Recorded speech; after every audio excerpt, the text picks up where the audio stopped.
Chapter 14. On the Dark Path. Only now, entering the woods on the footpath, did Anne-Marie realize how cold the dawn was. She had watched and helped earlier as the others donned sweaters, jackets, and coats, and she had peered into the night, following them with her eyes as they moved silently off, bulky in their garments, blankets in their arms. But she wore only a light sweater over her cotton dress. Though the October day later would be warmed by sunlight, now it was gray, chilly, and damp. She shivered.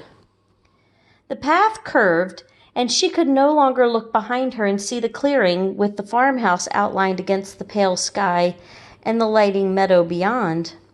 Now there were only the dark woods ahead.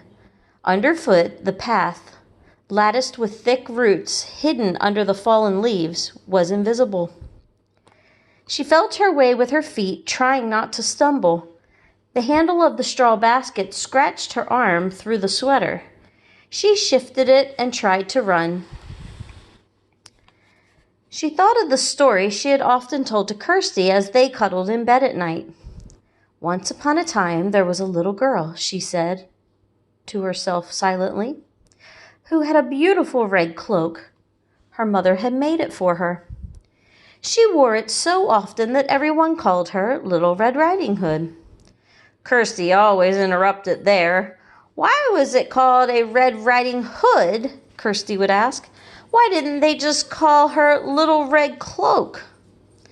Well, it had a hood that covered her head. She had beautiful curls like you, Kirsty. Maybe someday Mama will make you a coat with a hood to cover your curls and keep you warm. But why? Kirsty would ask. Why was it a riding hood? Was she riding a horse?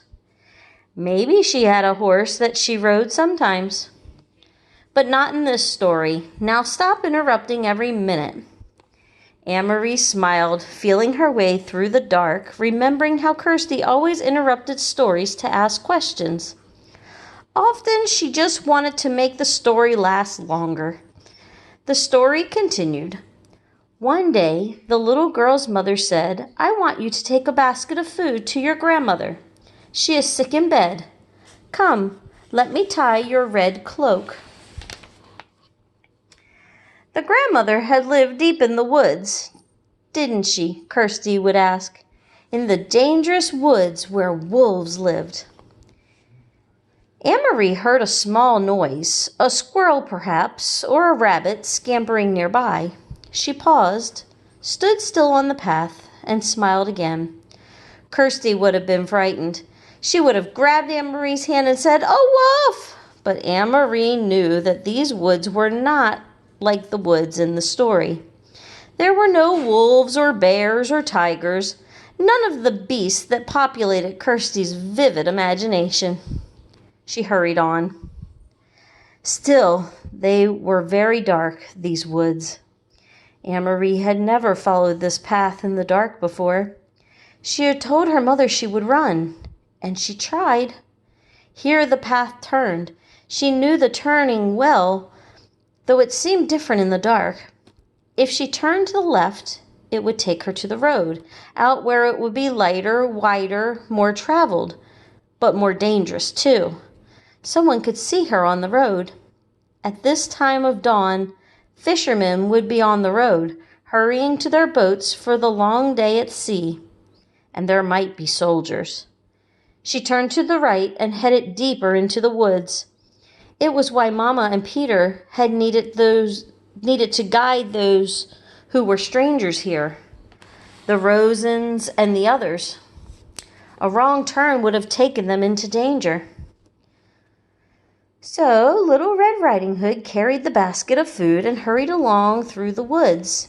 It was a lovely morning, and the birds were singing. Little Red Riding Hood sang too as she walked.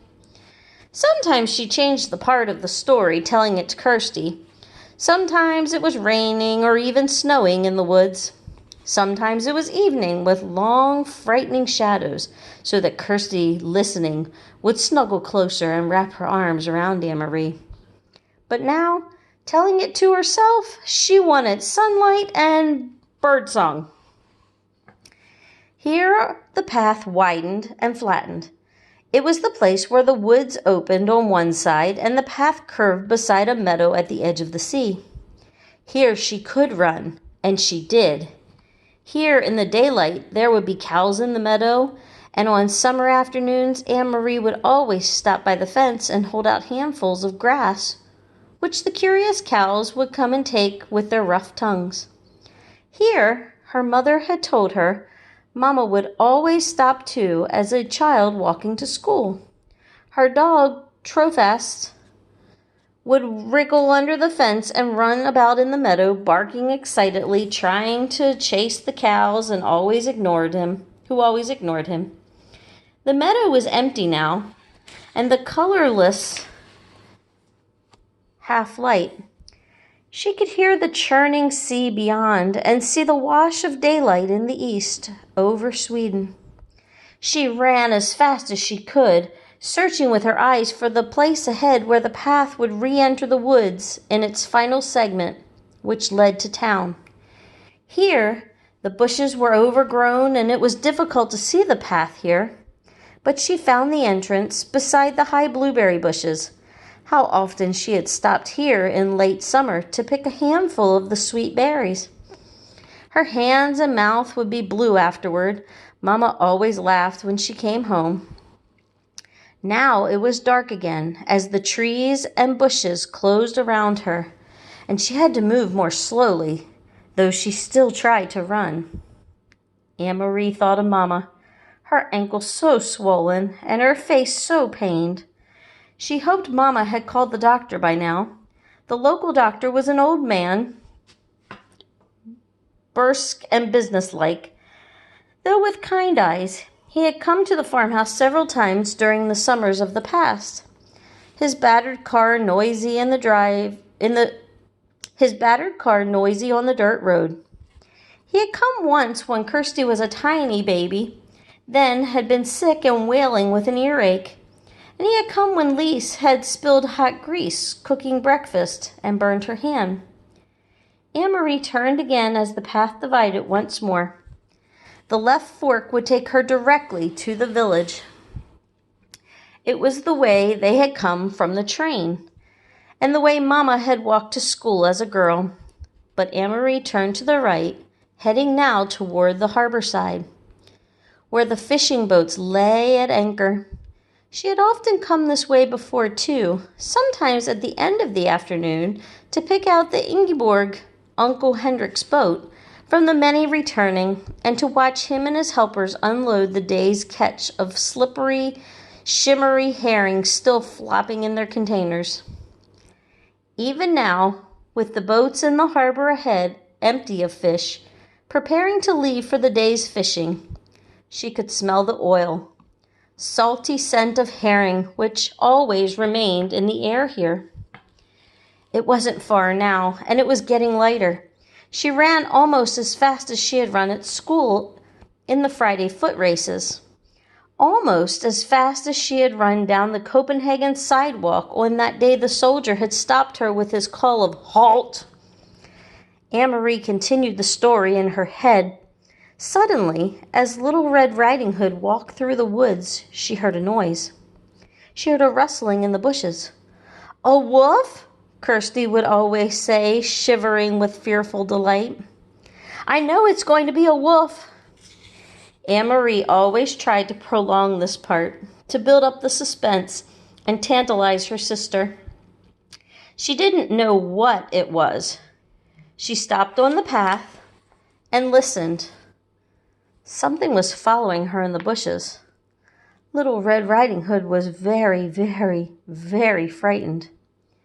She would stop, would stay silent for a moment, and beside her in bed she could feel Kirsty holding her breath.